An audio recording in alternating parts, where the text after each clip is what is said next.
My ex-wife tried to poison me to collect life insurance. The FBI wire I was wearing caught every word. Everything started falling apart when I found the life insurance policy she had taken out on me without my knowledge. I'm talking about a massive policy, the kind that would set someone up for life if something happened to me. The worst part? I discovered it completely by accident while looking through her joint filing cabinet for tax documents. I remember sitting there in our home office, my hands literally shaking as I read through the paperwork. The policy was dated 6 months earlier, and I had no memory of signing anything. But there was my signature, clear as day. My stomach dropped when I realized what this could mean, but I told myself I was being paranoid. We'd been having problems in our marriage, sure, but this felt like something out of a movie. The discovery came at the worst possible time. We'd been married for 8 years, and the last 2 had been increasingly rocky. We were arguing constantly about money, about her spending habits, about the way she'd been acting secretive with her phone. I'd started noticing little things, how she'd take calls in the other room, how she'd suddenly become interested in cooking elaborate meals for me, how she'd been asking weird questions about my daily routine. But finding that insurance policy changed everything. I couldn't shake the feeling that something was seriously wrong. The amount was staggering, more money than either of us had ever seen in our lives. And the timing felt too convenient, coming right after our biggest fight about potentially getting divorced. I decided I needed help figuring out what was going on. After spending sleepless nights researching online and reading horror stories about similar situations, I made the difficult decision to contact the authorities. It felt like I was betraying my marriage, but my gut was screaming that something wasn't right. The FBI agent I spoke with was incredibly professional but also very serious about the situation. She explained that cases like mine weren't as uncommon as I'd hoped. She walked me through the process of what would happen next, and honestly, it felt surreal. They wanted me to wear a wire during conversations with my wife to see if she would reveal her intentions. The idea of recording my own wife made me feel sick to my stomach. This was someone I'd shared a bed with for years, someone I'd planned a future with. But the agent reminded me that if my suspicions were correct, my life could be in genuine danger.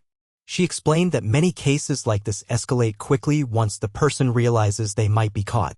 Learning how to use the recording device was one of the most uncomfortable experiences of my life.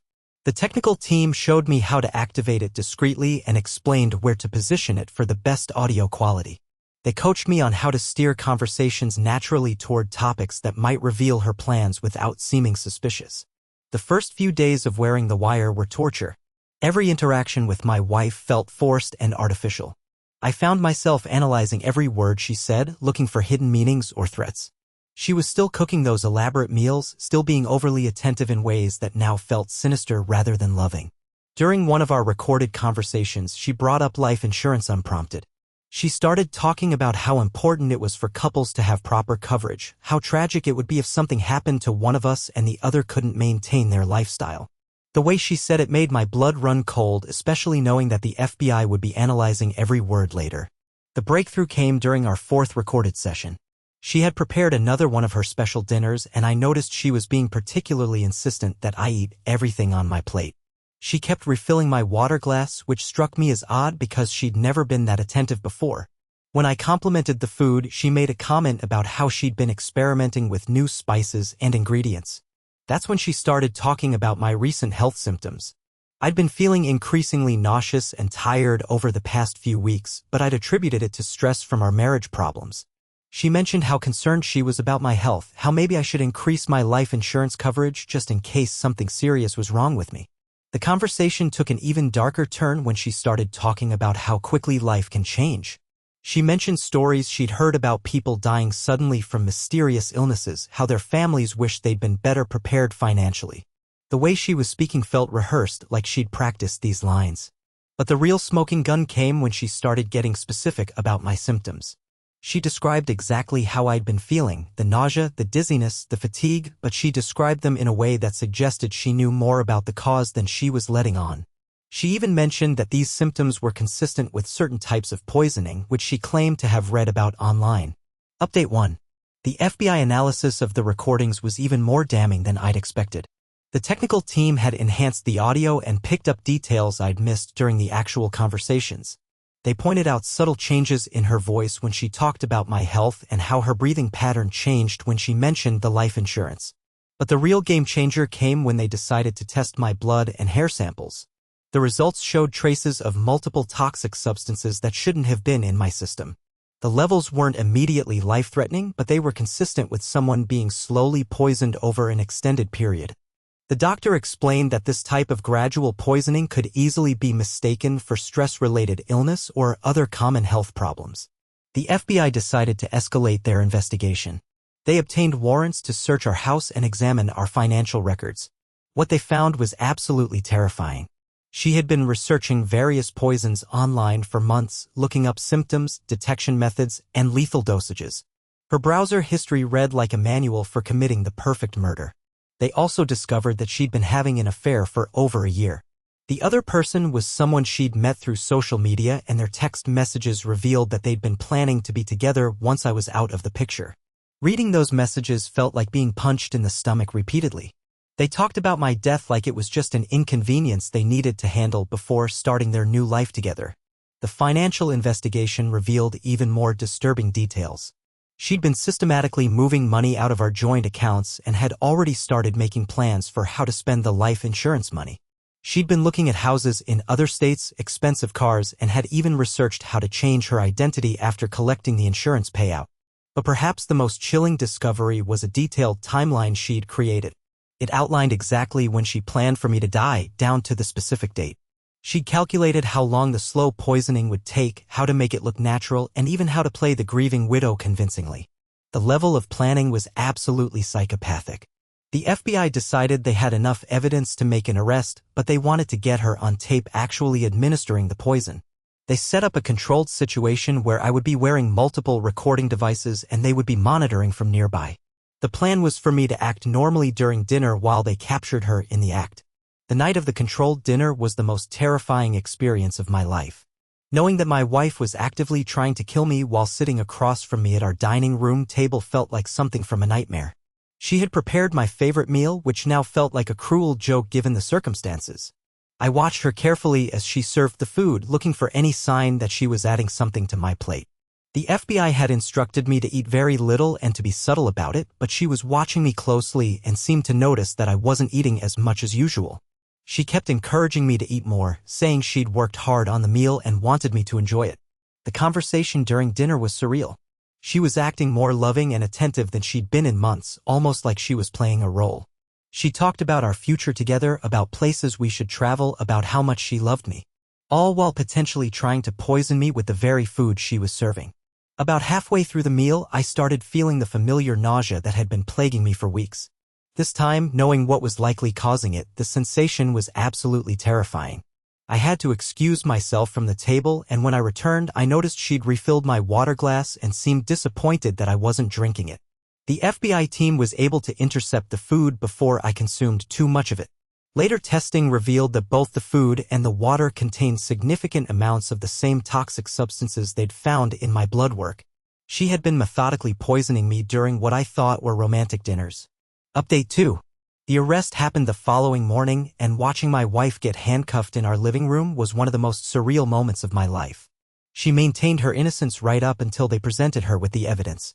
The moment she realized how much they knew, her entire demeanor changed from the loving wife I thought I knew to someone I didn't recognize at all. Her reaction when confronted with the evidence was chilling. Instead of showing remorse or shock, she became calculating and cold. She immediately started asking about lawyers and began trying to negotiate as if my attempted murder was just another business transaction she needed to handle. The person being arrested bore no resemblance to the woman I'd been married to for 8 years. The legal proceedings that followed were emotionally devastating. Having to testify about intimate details of our marriage, about how I'd been systematically poisoned by someone I trusted completely, was traumatic in ways I hadn't anticipated. The defense tried to paint me as paranoid and suggested that I'd fabricated the entire situation, which made me question my own sanity at times. But the evidence was overwhelming. The recorded conversations, the physical evidence of poisoning, the digital trail of her research and planning, the affair, the financial fraud, it all painted a clear picture of premeditated attempted murder. The jury took less than 4 hours to reach a guilty verdict on multiple charges including attempted murder, fraud, and conspiracy. During the sentencing phase, more details about her plans came to light. She had been planning to collect the life insurance money, disappear with her affair partner, and start a new life under assumed identities. They'd already established fake social media profiles and had been creating an elaborate backstory for their new lives together. The most disturbing revelation was that I wasn't her first victim. Investigation into her background revealed suspicious deaths in her family that had never been properly investigated. Her previous husband had died under mysterious circumstances, and there had been unexplained illnesses in her family that coincided with her presence. The scope of her potential crimes was staggering. She received a sentence of 25 years to life without the possibility of parole. During the sentencing, she finally showed emotion, but it wasn't remorse for what she'd done to me. She was angry that she'd been caught, angry that her plans had failed. She actually blamed me for ruining her life by being suspicious and contacting the authorities. The psychological evaluation that was part of her sentencing revealed that she had several personality disorders that made her capable of this level of manipulation and violence. The psychologist explained that people like her view others as objects to be used rather than as human beings with their own value. I had simply been a means to an end for her. Recovery from this experience has been a long and difficult process. Beyond the physical effects of being slowly poisoned for months, the psychological trauma of discovering that someone I loved and trusted had been systematically trying to kill me has been overwhelming. Simple things like eating meals or trusting people became incredibly difficult. The financial impact was also significant. Legal fees, medical bills from treating the poisoning, and the cost of completely rebuilding my life added up quickly. The insurance company initially tried to deny claims related to the poisoning, arguing that it was a criminal matter rather than a medical one. It took months of legal battles to get them to cover the medical treatment I needed. But perhaps the most challenging aspect was learning to trust my own judgment again. She had been so skilled at manipulation that I began questioning every relationship and interaction I'd had during our marriage. I wondered how many other people might have known what was happening, or if there were signs I should have picked up on earlier. Final update.